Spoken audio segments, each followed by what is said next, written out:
Immigration and Customs Enforcement deported nearly 200,000 people in the first 7 months of President Donald Trump's administration. The federal agency is on track for its highest rate of removals in at least a decade, but still short of the administration's stated deportation target. The latest figure is a slice of the overall deportations that have occurred under Trump. The administration has recorded nearly 350,000 deportations since the president returned to office in January. The other deportations this year included repatriations by U.S. Customs and Border Protection and the Coast Guard, as well as people who chose to self-deport. Prior to Trump taking office, ICE had already recorded around 71,400 deportations between October 2024 through the end of December. ICE, which conducts immigration raids in the nation's interior, is now making the overwhelming majority of arrests 6 months into President Donald Trump's second term. Trump has made his escalating immigration crackdown a focus of his second term. His administration and his allies in Republican-led states have devoted considerable effort to expanding the government's ability to arrest, detain, and deport immigrants. Trump, who was re-elected on a promise of mass deportations, has often expressed frustration that arrests and deportations are not rising more quickly. I hope most Americans agree that public safety threats and national security threats shouldn't be walking the streets of this country, especially here illegally. So yeah, we like all the support we can get. I think we got the support of the majority of American people, according to the polls, right?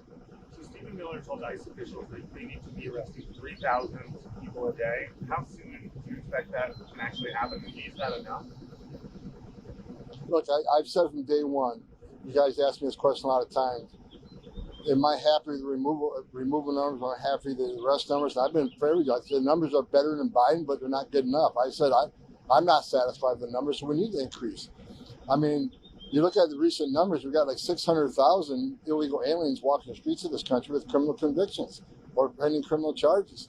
So yeah, we need to do more. President Trump made a promise to the American people. The American people put him in office on this top issue was immigration enforcement.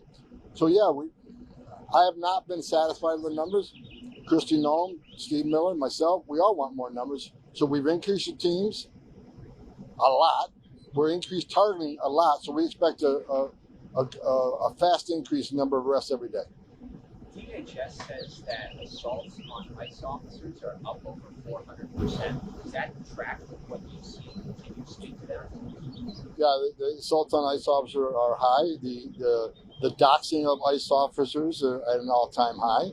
And people always complain, some of you here say, why are they wearing masks? Because they're trying to protect themselves and their families. They got a dangerous job to do, and they're being doxed every day across this country. I've experienced myself 100 times, but I'm willing to take that because of the position I hold.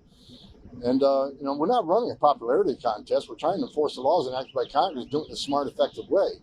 So, yeah, the assaults are up, but it won't be tolerated. We've already shown you put a hands on an ICE officer, you can be prosecuted to the highest extents of the law. So we're not playing with that with any threats against ICE officers.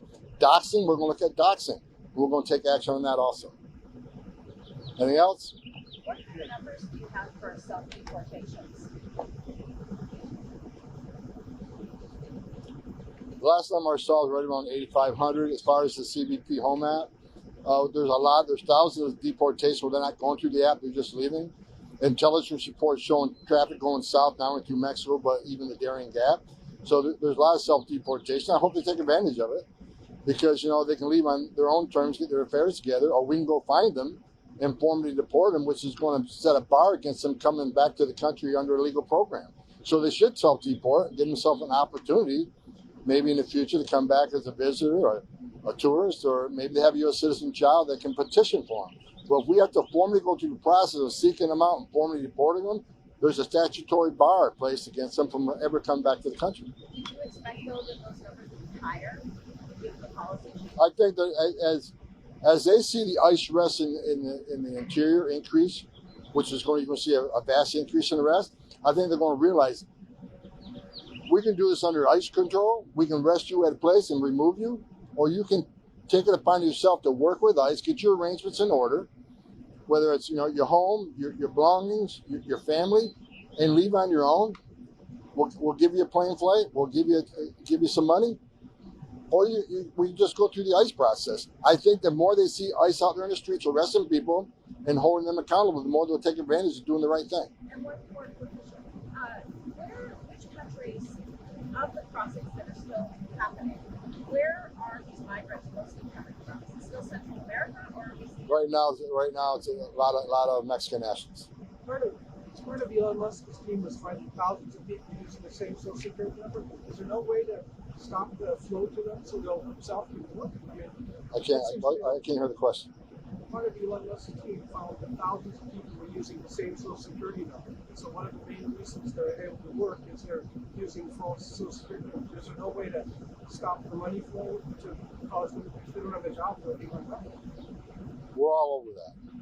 We're all over the misuse of social security numbers, and we're tracking that. And that actually comes up, provides a lot of leads for us to go find these people.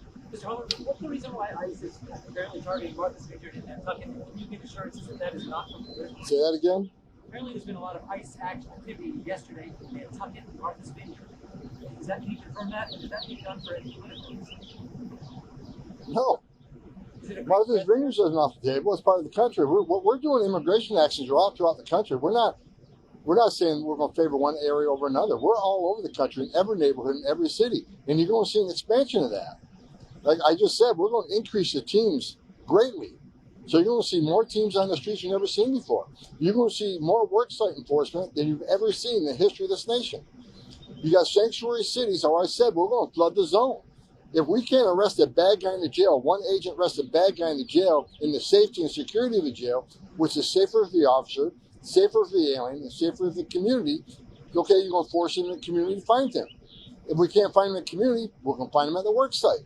So we're going to flood the zone, and sanctuary cities will get exactly what they don't want. More agents in the neighborhoods, more worksite enforcement, because we're going to get the bad guy. If you want to make it difficult for us, we'll do it. It'll take more time, it's less efficient, but we're not going to stop until we find that guy. And so is that just sort of a general sweep of the tourist businesses, whatever businesses there are in Nantucket? Or there is no sanctuary for illegal aliens in this country. You can call it a sanctuary jurisdiction all you want. It's a bunch of crap, and we all know it. Sanctuary jurisdiction says, well, we want to protect the immigrant community.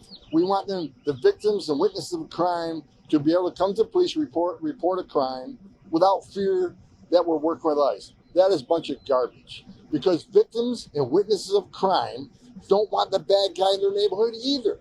They want us in the jail arresting that bad guy. It'll be made much easier, much more efficient. But because they're forcing in the neighborhoods, more non-criminal targets are being arrested because ICE agents are not going to walk away from illegal aliens.